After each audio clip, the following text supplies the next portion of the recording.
Hi, everybody. Welcome to Discover College Soccer. Today, I'm lucky enough to be joined by Coach Juan at McNeese State in Lake Charles, Louisiana. Welcome, Coach. Thank you, Matt, for having me. Well, I'm excited to talk to you. As many of my podcast listeners and viewers know, my daughter will be attending McNeese in the fall with Coach Juan. So very excited and very excited to get to share with everyone more about McNeese. So, one of the cool things here is you are the interim head coach right now.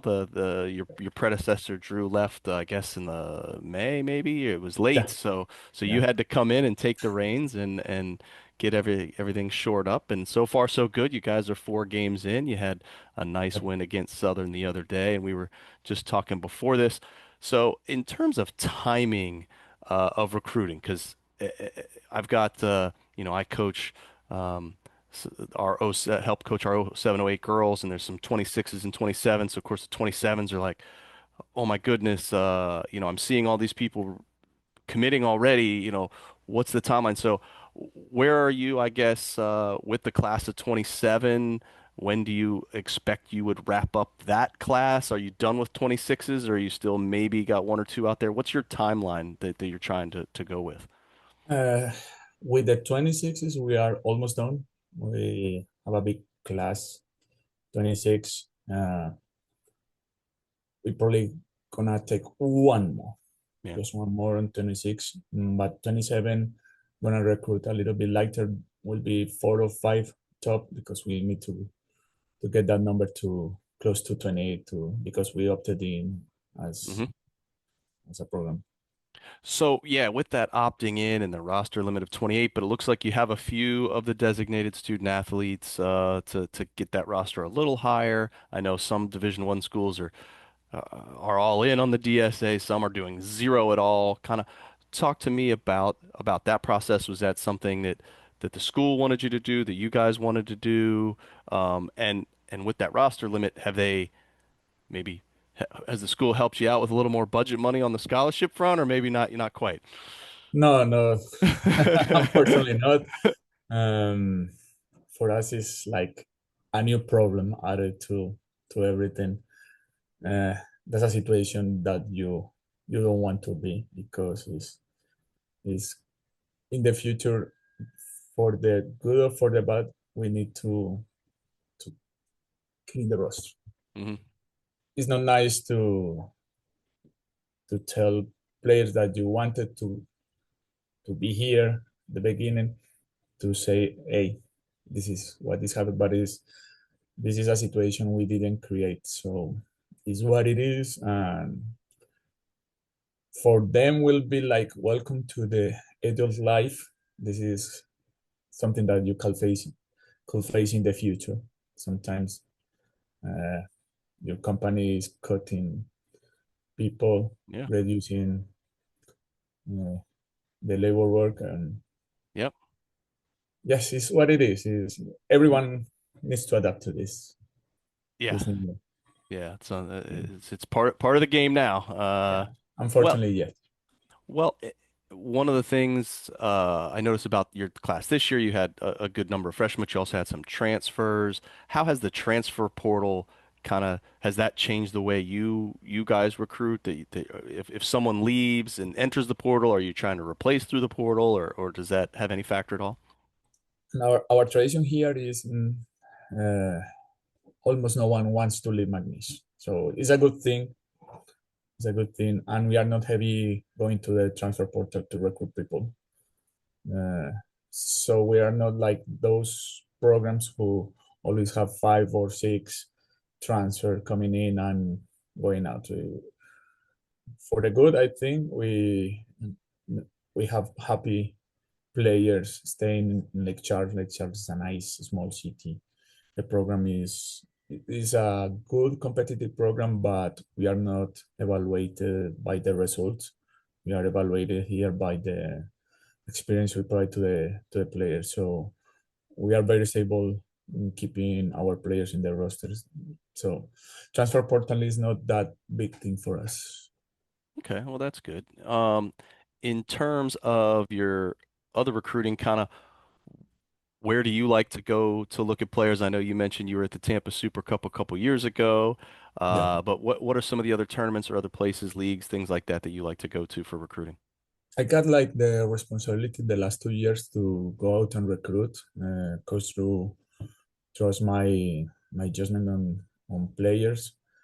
But I'm very lucky that my daughter works for an airline, so I have almost 90% discount on tickets. So I've been in Canada, I've been in Spain, I've been in Netherlands, I've been in Germany, England, Finland.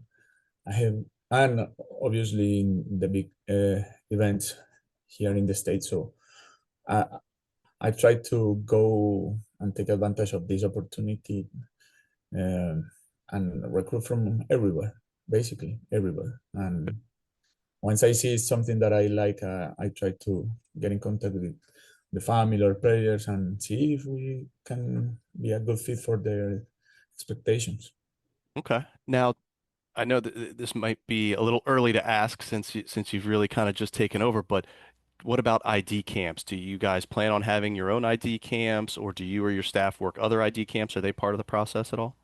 Uh, I have to be honest. Um, I'm not a big fan of having ID camps here because I don't want to create false expectations. You know, if you are strong in ID camps and you're recruiting for ID camps, go ahead. But we are not the program that is focused on making money out of the dreams of the families. So basically, this first year, I don't see the need to have any ID camp because, as I say, we are almost done. We're gonna evaluate in the future to see if we want to do ID camps or more kind of open summer camps. Mm, I don't want to create false expectations. If you if you have 50, 60 players in an ID camp and you don't have any spot to offer, well, I don't see the if Yeah. that makes sense. Okay. Well, whether you're traveling abroad or here in the States and you're looking for players, kind of what makes up the hierarchy of things that you're looking for in a player, both on and off the field? In the field, mm, what I first try to see in terms of soccer is first touch. It's something that always catch my eye. Uh, I'm from Colombia. We see the sport a little bit different than what you are used here. So for us is who can deal with the ball. Then after that, if he's a fast, speedy player, better. But I'm very prone to recruit technical players. Uh, out of out of the field, mm, my biggest concern is a player really wants to be here because we are recruiting for 4 years, not for 1 year and looking for a transfer. So I only want players and families that really consider Lake Charles and McNeese as a good option for their future for the next 4 years. It's a big decision as a family. It's not like just buying a new car and in 1 year if you don't like the car, you just get rid of it and that's it. No, it's your future, your education, a good environment, a good program. Mm, some of them have big expectation to become professional players or developmental program. Do you really want to be here? And if everything matches, I think is a good fit for McNeese, and McNeese is a good fit for a family. Yeah, no, I absolutely love that. Well, let's talk a little bit more about McNeese.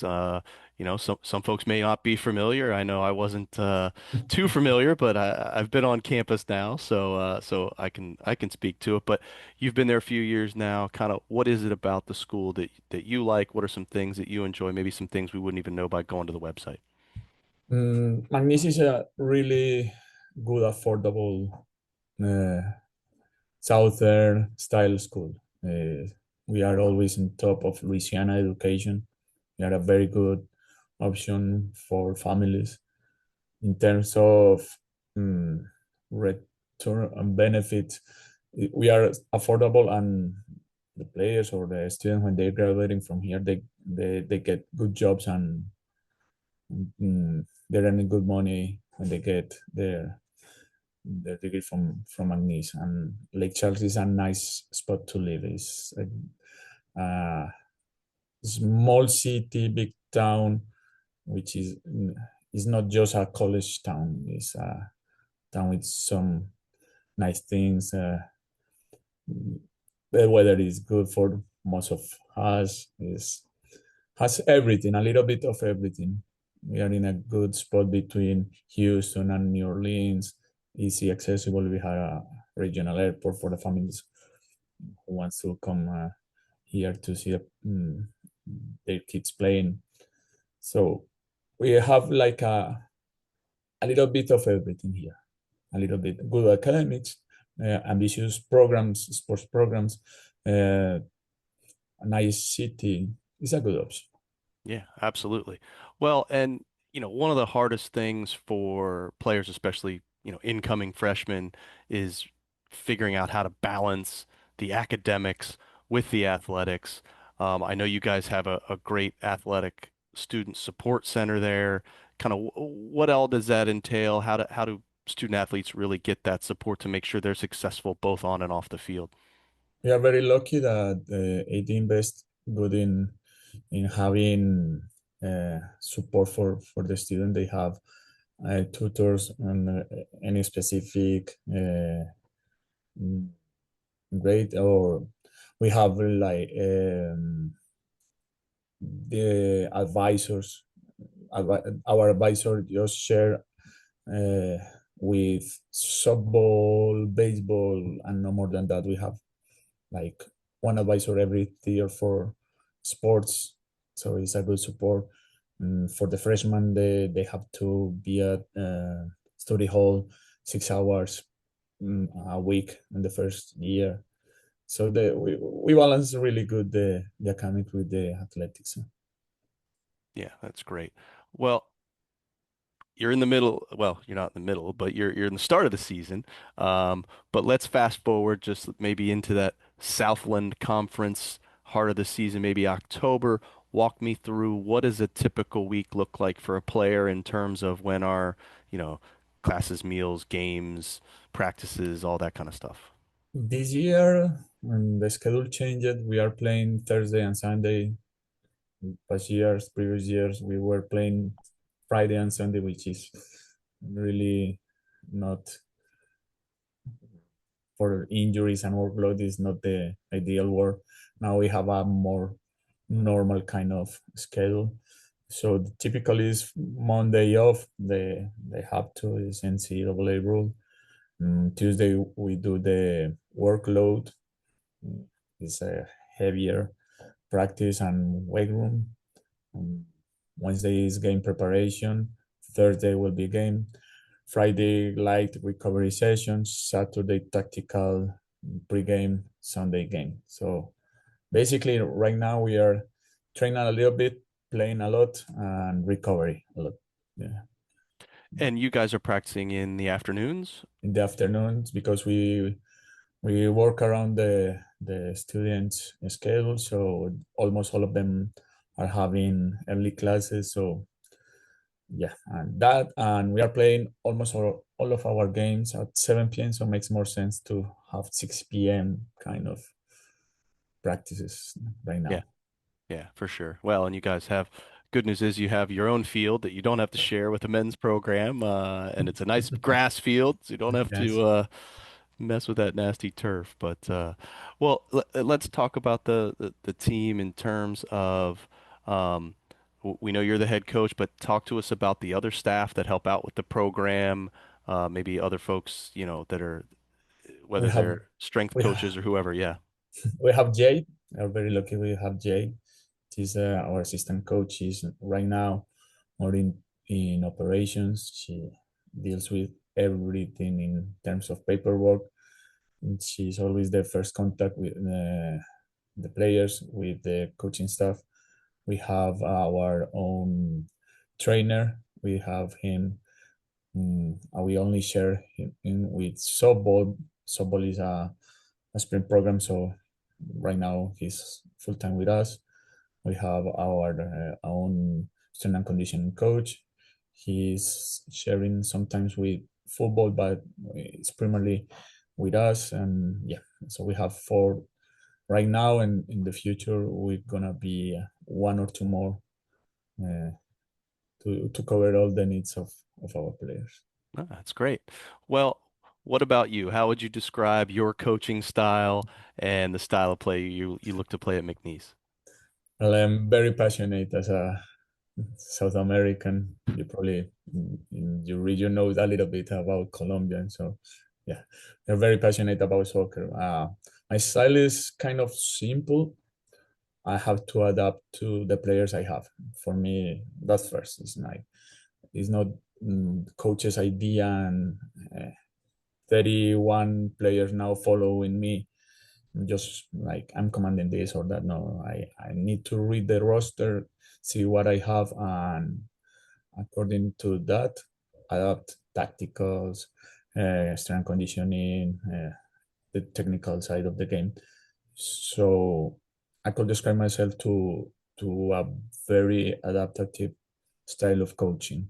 Everything around the ball, we train almost 90% around the ball. Strength and conditioning, strength and conditioning around the ball. Yeah, because hey, we want to play as a soccer players. We want to play. We want to be always in contact with the ball. So that's how I plan my session, and it's always game related. It's always game related.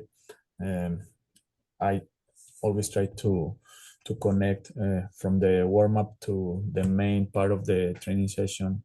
Everything is not like a couple of isolated ideas. So one thing is progression from another activity. So that's my big mm, picture of what is my style. Yeah, no, I love it. Well, Coach, I really appreciate it. Going to leave you with one last question, and that is if you had one piece of advice for any young lady going through this college recruiting process, what would that be? Piece of advice: this will be a decision that will take four of the best of your years. So mm, think think again, uh, do your research. Don't be flattered just for the big names or letters out there. Find where you could fit. Find a mm, good, honest coach who will look at your eyes after 3 or 4 years to say, "Hey, I have honored my word. Okay, if you're here mm, and I have this expectation from you, after 3 4 years, you can look at coach's eyes and say, hey, you you honor." So yes, yeah, Love it. that's Love it. the itself advice. Well, Coach, I really appreciate it. Appreciate the time. Look forward to watching a lot more McNeese games over the next few years, and we'll see you soon. All right. See you soon, and thank you for having me again, Matt. Thank you.